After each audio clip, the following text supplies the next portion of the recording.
깊은 밤, 고요한 수도원의 벽 속에서 한 남자가 악마와 은밀한 거래를 합니다. 그의 손에는 인류 역사상 가장 거대하고 불가사의한 책, 바로 악마의 성경이라 불리는 코덱스 기가스가 들려 있습니다.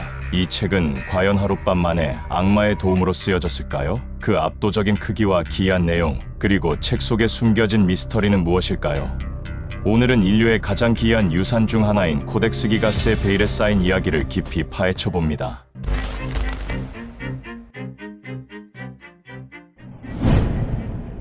13세기 초, 지금의 체코에 해당하는 보헤미아 지역, 고요한 베네딕트 수도원의 깊은 곳에서 전설적인 이야기가 시작됩니다. 수도사 헤르만은 수도원의 엄격한 규율과 금기를 어겨 돌이킬 수 없는 죄를 짓게 되고 그 벌로 벽 속에 갇히는 참혹한 형벌을 받게 되죠. 절망과 회한 속에서 그는 자신의 죄를 속죄하고 동시에 수도원의 명예를 하늘 높이 드높이기 위해 동이 트기 전까지 세상의 모든 지식을 담은 인류 역사상 전례 없는 거대한 책을 만들겠다고 무모한 맹세를 합니다. 그러나 동이 트기까지 남은 시간은 단 하룻밤. 이 거대한 과업은 한 인간의 힘으로는 도저히 불가능한 일이었습니다. 절망에 빠진 헤르만은 결국 최후의 선택으로 자신의 영혼을 대가로 악마에게 도움을 청하는 위험한 계약을 맺게 됩니다. 악마의 어둠의 힘을 빌려 하룻밤 만에 기적적으로 완성되었다는 이 책은 그 후로 악마의 성경이라는 섬뜩하고도 매혹적인 별명을 얻게 되며 오늘날까지 그 전설이 전해져 내려오고 있습니다. 과연 이 전설은 단순한 이야기일 뿐일까요?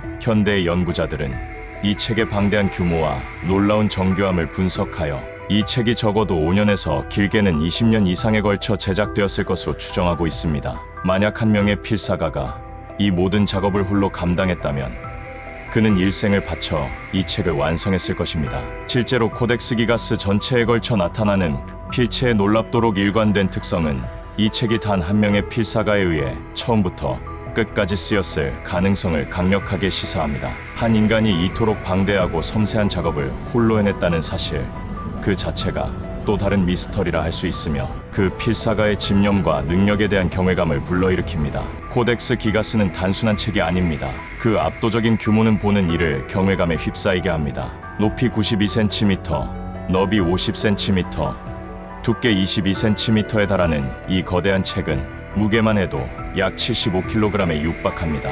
이를 펼치기 위해서는 최소 2명의 건장한 남성이 필요할 정도입니다. 이 책을 구성하는 300장이 넘는 양피지는 160마리 이상의 송아지 가죽을 가공하여 만들어졌을 것으로 추정됩니다. 중세 시대에 이토록 많은 양의 양피지를 준비하고 이를 가공하여 책으로 엮는다는 것은 상상하기 힘들 정도의 엄청난 노력과 막대한 자원이 필요한 일이었습니다. 책의 내용은 그 거대한 규모만큼이나 흥미롭고 다양합니다. 라틴어 불가타 성경 전문을 비롯해 유대 역사가 플라비우스 요세푸스의 유대 고대사, 중세의학의 보고인 히포크라테스 선서, 그리고 고대 라틴어 백과사전, 연대기, 마법 주문, 엑소시즘 의식에 대한 지시문, 그리고 다양한 역사 서적과 종교 문서들이 혼합되어 있습니다. 이처럼 지식과 신비주의적 내용이 한데 어우러져 있다는 점은 코덱스 기가스가 단순한 종교 서적을 넘어선 중세시대 지식의 총체이자 당시 사람들의 세계관과 믿음, 그리고 호기심을 반영하는 거울이었음을 명확히 보여줍니다. 코덱스 기가스의 가장 큰 특징이자 이 책을 악마의 성경으로 불리게 한 결정적인 이유는 바로 책 속에 그려진 거대한 악마의 그림 때문입니다. 책의 290번째 페이지를 펼치면 붉게 빛나는 눈과 날카로운 발톱, 그리고 혀를 길게 내민 악마의 형상이 보는 이를 압도하며 섬뜩한 기운을 내뿜습니다. 이 악마 그림은 마치 책 속에서 뛰쳐나올 듯한 생생함과 기괴한 아름다움으로 독자에게 깊은 인상을 남깁니다. 놀랍게도 이 악마의 그림 바로 맞은편 페이지에는 정교하고 아름답게 그려진 천상의 도시가 자리하고 있어 선과 악, 빛과 어둠의 극명한 대비를 이루며 이 책의 양면성을 상징적으로 보여줍니다. 왜 중세 수도원에서 이토록 섬뜩하고 불경해 보이는 악마의 그림을 그렸을까요? 어떤 이들은 이 그림이 악마의 존재와 그 유혹을 경고하고 죄로부터 멀어지라는 종교적이고 교훈적인 메시지를 담고 있다고 해석하기도 합니다. 또 다른 이들은 악마를 봉인하거나 악한 기운을 물리치기 위한 일종의 주술적인 의미를 담고 있다고 보기도 합니다. 이 악마 그림은 수세기 동안 수많은 사람들의 상상력을 자극하며 코덱스 기가스의 신비롭고 초자연적인 이미지를 더욱 강화하는 결정적인 역할을 했습니다. 코덱스 기가스의 미스터리는 악마의 그림에서 끝나지 않습니다. 이 책은 원래 320장으로 구성되었다고 알려져 있으나 현재는 8장이 감쪽같이 사라진 312장만 남아 있습니다. 도대체 사라진 8장의 페이지에는 무엇이 담겨 있었을까요? 이에 대한 여러 가설이 존재합니다. 가장 유력한 추정은 베네딕트 수도원의 엄격한 규율과 관련된 내용이거나 혹은 당시 교회의 입장에서는 불온하거나 이단적인 또는 너무나 위험한 지식이 담겨 있어 후대 누군가에 의해 의도적으로 제거되었을 것이라는 가설입니다. 이 사라진 페이지에 대한 다양한 추측과 논쟁은 이 책을 둘러싼 미스터리를 더욱 깊게 만들며 수수께끼를 푸는 흥미로운 단서를 제공합니다. 또 다른 중요한 의문점은 책의 제작 목적입니다. 단순히 수도원의 소장용이었을까요? 아니면 특정 종교 의식을 위한 도구였을까요? 혹은 악마의 힘을 다루는 방법을 담은 금지된 지식이었을까요? 이 모든 의문들은 코덱스 기가스를 단순한 고문서가 아닌 살아 숨쉬는 전설이자 끝없는 의문을 던지는 존재로 만듭니다. 코덱스 기가스는 13세기 제작된 이후로 수많은 역사의 경랑과 변화의 파고를 겪어왔습니다. 체코의 베네딕트 수도원에서 시작된 이 책은 30년 전쟁이라는 유럽 대륙을 휩쓴 거대한 전란 속에서 1648년 승전국인 스웨덴군에 의해 전리품으로 약탈되어 스웨덴으로 건너가게 됩니다.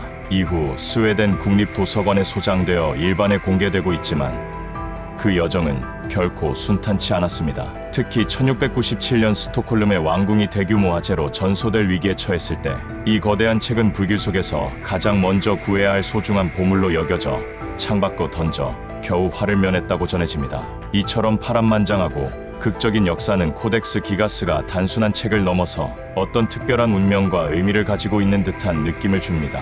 2007년 코덱스 기가스는 스웨덴으로 약탈된 지 359년 만에 잠시나마 고향인 체코 프라하로 돌아와 대중에게 전시되었습니다. 이 전시는 전 세계인들의 폭발적인 관심을 불러일으켰고 수많은 사람들이 이 악마의 성경을 직접 보기 위해 몰려들며 그 신비로운 매력을 다시 한번 증명했습니다. 또한 코덱스 기가스의 모든 페이지를 고해상도로 촬영한 전문 디지털 스캔본이 온라인에 공개되어 누구나 인터넷을 통해 이 신비로운 책을 열람하고 연구할 수 있게 되었습니다. 이는 학자들에게 코덱스 기가스를 더욱 심층적으로 연구할 수 있는 새로운 기회를 제공하며 사라진 페이지의 비밀이나 악마 그림에 숨겨진 의미 등 오랜 미스터리를 풀 실마리를 찾기 위한 전 세계 학자들의 노력이 지금 이 순간에도 계속되고 있음을 보여줍니다. 코덱스 기가스, 악마의 성경이라 불리는 이 거대한 책은 단순한 역사적 유물을 넘어선 살아있는 존재입니다. 수세기 동안 수많은 전설과 풀리지 않는 미스터리를 간직한 채 우리에게 끊임없이 질문을 던지고 있습니다.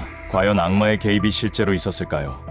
사라진 페이지에 숨겨진 내용은 무엇일까요? 그리고 이 책이 오늘날 복잡한 현대 사회를 살아가는 우리에게 전하고자 하는 궁극적인 메시지는 무엇일까요? 코덱스 기가스를 둘러싼 미스터리는 앞으로도 계속될 것이며 우리는 그 안에서 인류의 지식과 상상력 그리고 때로는 어두운 욕망의 그림자를 엿볼 수 있을 것입니다.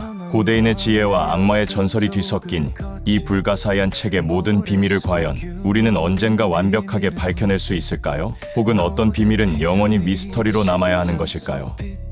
그 질문의 답은 아직 미궁 속에 있습니다. 미스터리